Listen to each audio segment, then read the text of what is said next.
We interrupt this program to bring you a news flash hot off the presses. It seems that there has been a new strategy developed in modern tank warfare, a new military technique in which it is not necessary to shoot your opponent or your enemy with your gun, but simply to drive up behind him and pick him up and carry him around on top of your tank and drive forward with him, and eventually he will just explode and die, because it is the new realistic strategy of tank warfare that is incorporated in a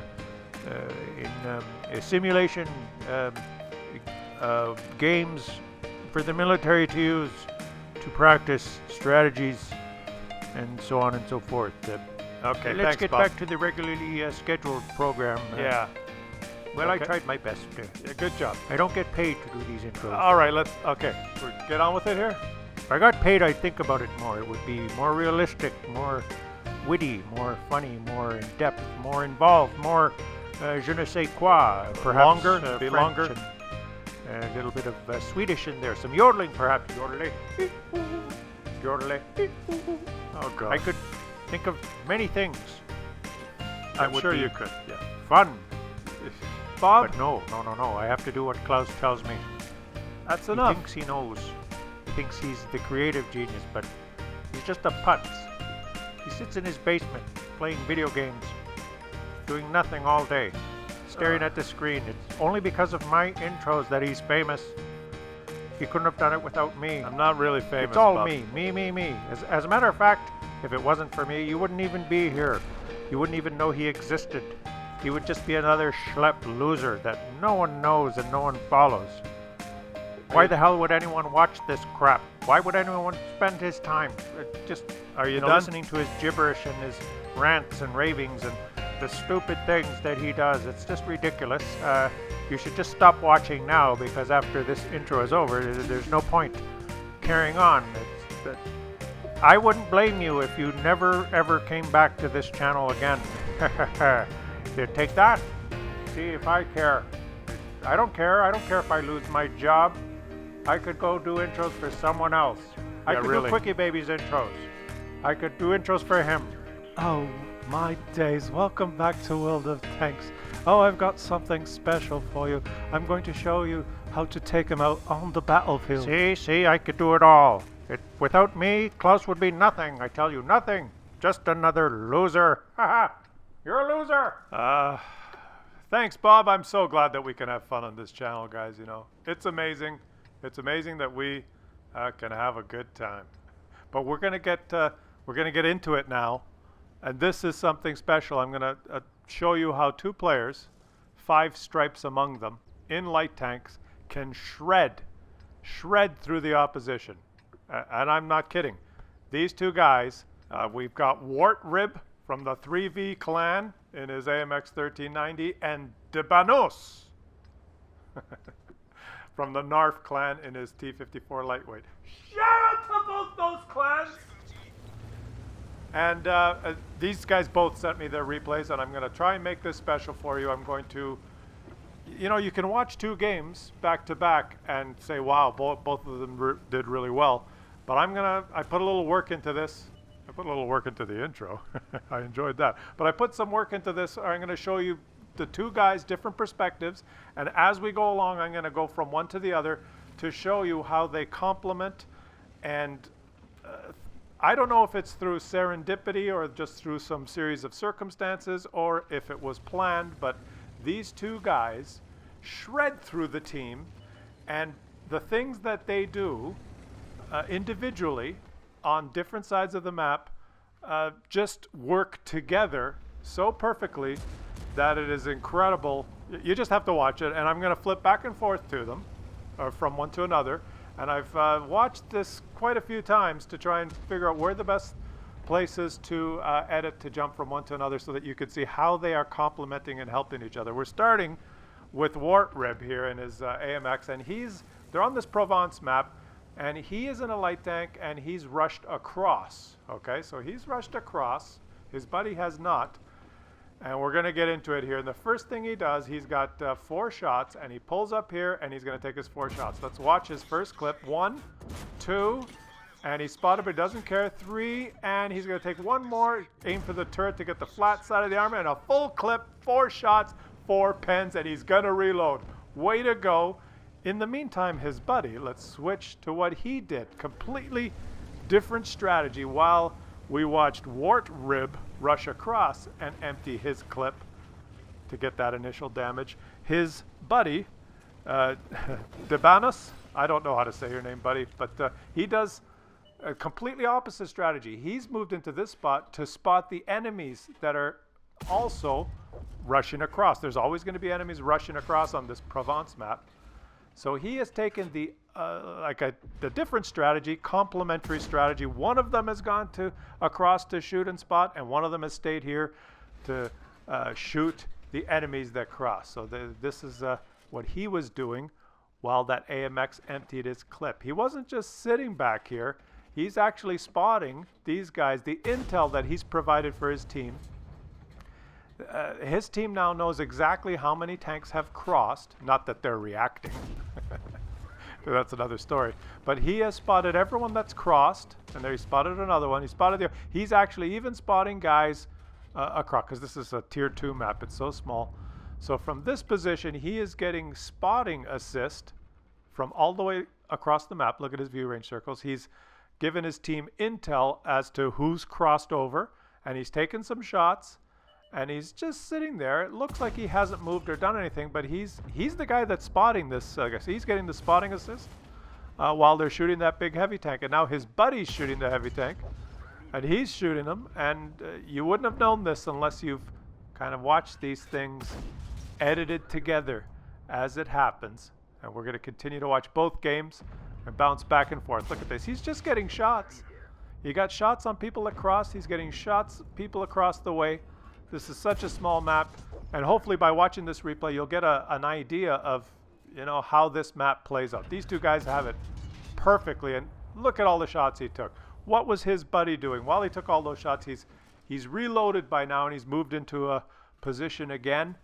While he reloaded his clip, we watched what his platoon mate did, and now he's loaded again, and he's going to take 1 and 2 and back up. He does not want to get hit, so he only took 2 of his 4 shots. 2 of his 4 shots. Is he going to take some more, or is he going to go for a reload? It's kind of it's much more difficult on this side because he is detected, right? He has to be careful not to get hit back. So he went stealth. He backed up to go stealth, and now he's going to shoot the turret and take that guy out. Perfect play. See, and he wasted. He got 3 out of 4 shots there. He has to play it much more carefully because he knows he's detected. Meanwhile, his buddy on the other side is just continuing to take shots across the map. And he's just having a peaceful, easy time because he doesn't have to worry about being detected. Look where he is. He's basically at the spawn. But because the map is so small, he can actually shoot guys all the way across. See, his teammates that went across now are doing some spotting, and he's going to get some easy shots. And he did some spotting. 2 completely different strategies, but because they're doing them together, because they're one of them did one and the other one did the other, they've basically got a crossfire going. The 2 tanks with the best view ranges have got a crossfire going. And look at these. He's going to get shot at the camping Borsig who's sat at the base in the bushes. That guy got lit, and who's shooting him? The guy who's way at the other spawn. It's such a small map. You got to realize that there's nowhere that's safe unless you're behind those houses there. But I think the AMX should be reloaded by now. We switch back to the AMX, and he's going to shoot a Russian tank. This could be a little bit more difficult because he's going to shoot a Russian tank. Let's see, he's bounced 1. Oh, he's bounced 2. And is he going to bounce another one? Yeah, he's going to bounce another one. Well, he is shooting a Russian tank. Aim carefully, aim carefully. He got 1 out of 3 that time. 1 out of 3. Tough luck. Let's go back to the T-54 lightweight. So that guy took, that was his 3rd clip. The T-54 lightweight has no problem from across the map. The AMX bounces 3 out of 4 point blank. The T-54 just boom. But he's shooting the sides of these guys, and he's been here long enough. He's figures he's well over 1,000 damage. He's basically moved 50 meters from spawn, and now he figures, okay, I've done enough there. And watch this move. He doesn't just move south into those enemies that he knows that they're there because he's the guy who spotted them. And their last known positions are on the map. He does an interesting move here. He drives right through the middle. He goes down there. Look, he is not detected yet. He's not detected. And you won't get detected unless there's enemies right on the edge. And I think he's trying to see, will anyone detect him? He's just doing a scouting run, basically. And is he detected? Okay, he's detected. So what does he do? He's going to run for cover. And he's going to get in the cap is what he's going to do. He's now detected the object 264, or what, 268 version 4. He's detected the object who has probably sat at the spawn the whole time. And now he's in the cap. Oh, yeah, he took a hit there. Why is he in the cap? Is he trying to win by capping? No, he's not trying to win by capping. He's in the cap to bait some of the enemies. Look, I'm in the cap. Turn your attention toward the cap. How many of those enemies are now going to turn towards the cap? Say, shit, there's someone in our cap. So they turn around, and now he's going to leave the cap and get the hell out of there. And he spotted. He bounced. Oh, he took another hit from the T10 with no sound because the game doesn't have sound now when you get hit.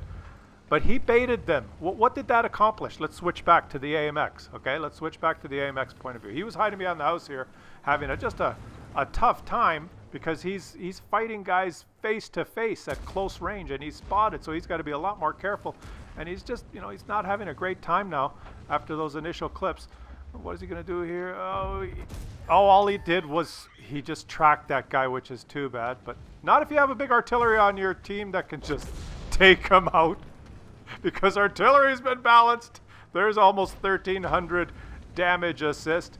And right about now, you see his teammate, the T-54, has gone into the cap. That's where, why did he go into the cap? To distract these guys. I'm sure it's a strategy that they just planned. They were probably talking about it. And we know that the T-10 turned his attention to the cap and shot the T-54. We just watched that. So the AMX here is loaded, and he's thinking, okay, my buddy is in the cap. I'm going to wait to make sure that these enemies are probably distracted by him. Some of them may have turned around because he's in the cap. Look, the cap counter is going up. They're turning around to reset, so he's going to make a move now. And oh, that object is facing him. Is he going to take a hit? Yeah, he took one hit, but he scoots by. He scoots by, and let's count this clip out. 1 and 2 and 3 and one more, and he can, yes, he's taking him out. Now get behind the house. Get into cover. He's got to get into cover. Rush behind this house. Can he get behind the house? Yes. How's his T-54 making out? He has left the cap. And you know what? I guess he tried to distract those enemies, but I don't know what the enemies were doing. Some were facing one way and some were facing the other. While his buddy was clipping that guy, he was shooting this object 268 version 4 from the rear, but of course he can't penetrate him because it's the new overpowered TD. See, look, perfectly in there. Yeah, that one's does not penetrate our armor in our ass, but that guy's out. So these guys have complemented each other throughout the game. They've gone one way and the other way, gone to opposing sides and created crossfires. Every time. I'm sure they were discussing it while they were playing. Like, okay, I'm going to go in the cap, you move up, I'm going up the hill. And they're talking about it, and they've made their moves together in unison at the right time. They didn't do it one at a time, is what I'm trying to. I tried to splice this together to give you a feel for how they did it in real time. Hopefully I did a good job here on the editing so that you can see it unfolding. Because if you just watch the replays one after the other, you don't get the right feel. Okay, now it's one-on-one here. Look at this. He's taken one shot and he shoots him again. Oh, he's lit him on fire. Looks like he's going to win this easily. He's got this under control. The guy is burning. Oh! Unless you got a teammate on your side who kills you. He thought the platoon was doing far too well. They were dominating too much. It's not just enemies that you are fighting when you're in this game. Sometimes you have to fight your teammates. So he's dead. Let's switch back to the AMX. He was hiding behind the house. Remember, he's reloaded now. And he takes a shot at this object 268 version 4, but he's too late. Finally, that guy's been taken. What did he do? Did he rush across to help his buddy? Well, he doesn't, because look, there's an artillery there somewhere. Now he's going for a reload. He knows there's an artillery right here somewhere. Where is that artillery? How close do you have to get to see him? He's not reloaded yet. He knows the areas. He proxy spotted him behind the rock, and he knows the artillery is reloading, so he can take his time and empty another clip, 4 for 4, into that artillery. Now he's going to rush across and help his buddy, who is fighting that other side on his own. Here he goes. And we know he's not going to make it in time before his buddy gets team killed. There's his buddy up there fighting that other enemy. And he's rushing across. He's not going to cap. And right about now, his buddy gets TK'd. Oh! There's the blue player. Where's that blue player? I guess the guy does say sorry. He was trying to help. He looks across. What the hell, buddy? You killed my platoon mate. I guess you can't get brothers in arms or whatever, the medal. You have to both survive the battle, don't you, to get certain medals?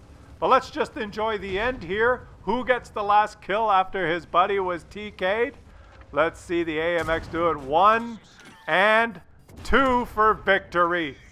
Well done, guys. Shredded the enemy team. You just shredded right through them. I mean, not 15 kills, Unicom magic, but these two guys, let's look at them. The AMX actually did less damage, but he got almost 3,000 spotting assists. The T-54 lightweight got more damage, a little less assists, so he finished second in XP.